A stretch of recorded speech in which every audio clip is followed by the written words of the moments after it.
Today we take a closer look at the EasySMX X10 gamepad controller.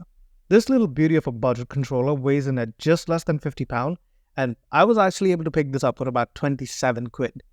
They didn't send this to me, I did pay out of pocket, and I am coming in with no strings attached. I wanted to see if an affordable controller could actually keep up with the more premium options, and short answer, it's got some surprises, and we're going to go through all of them. Of course, they will be linked in the description, so if you guys do want to go ahead and pick one up for yourself, you know where to look. Now, let's start with the look and feel.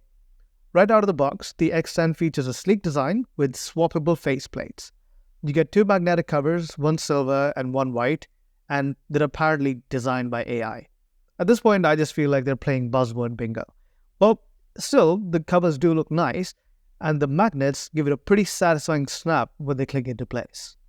It's light as well, so it's just at about 280 grams, meaning it never had that brick feeling in the hand, even for really long gaming sessions. It's all plastic, so not exactly luxury, but it does get the job well done. The grip is actually fairly good for plastic, maybe not as good as your solid rubberized grips, but I came away pretty surprised. The controller's got a more aggressive angle to the grips, I'd say, versus, say, an average Xbox controller, but some will like it, some not as much, and I personally found it quite comfortable. Now, on to the good stuff, the buttons and the sticks. The ABXY buttons are mechanical, and they feel fantastic. They're heavier than your average buttons, which means you're not going to hit them accidentally, and if you love that tactile, clicky feel, then you'll love these even more. Moving on to the joysticks. They're using Hall effect sensors here, meaning no stick drift essentially. So if you've ever had your character slowly wander off screen, thanks to aging joysticks, you know how big of a deal this is. The Hall effect sensors measure positions with magnetic fields. So in theory, these sticks should last way longer than your traditional potentiometer sticks. And then, of course, they have the right amount of resistance too. They're not too loose, they're more towards the slightly stiffer side, but that makes it easy to be more precise, at least in my personal opinion. The battery life is decent at best. Inside, there's a 1000 mAh battery, which gives you about 12 hours of playtime on a full charge. It's not breaking any records, but it's good enough for most casual gamers. If you're used to your 20 plus hours on a premium controller, then this one's definitely going to need a bit more charging. Speaking of which, you've got USB-C here, which is always a win. Takes about 2 to 3 hours to fully charge from empty, and if you're a serious gamer or just don't want to fuss with the charging in the middle of a session, the wired mode is the way to go. And in wired mode, you get a 1 millisecond input delay, courtesy of that 1000 Hz polling rate. So while the battery isn't great, there are options. Now, one of the best things about this controller is the connectivity though. It's versatile, and you've got three options here. You've got Bluetooth, 2.4 GHz with the dongle, and also wired. You also have a dedicated mode for Nintendo Switch, but that's essentially Bluetooth, so I'm going to combine them in one. The 2.4 GHz dongle mode is surprisingly solid. With the 250 Hz polling rate, by the looks of it at least, it's not going to match the 1 millisecond input delay in wired mode, but it's good enough for most games, and you avoid the input lag that comes with Bluetooth. Bluetooth mode though, it's rough for anything competitive. The polling rate drops down to what feels like about 100 Hz, which means input delay is all over the place. And that's fine if you're playing a single player game or mobile games, but if you're going for quick reactions, I'd stick with the dongle or just go wired. Alright, so this controller's got some different bells and whistles. There is a turbo button, and I'm still a little uncertain of exactly what it does, but at least it's there, right? There's also another button to adjust vibration intensity.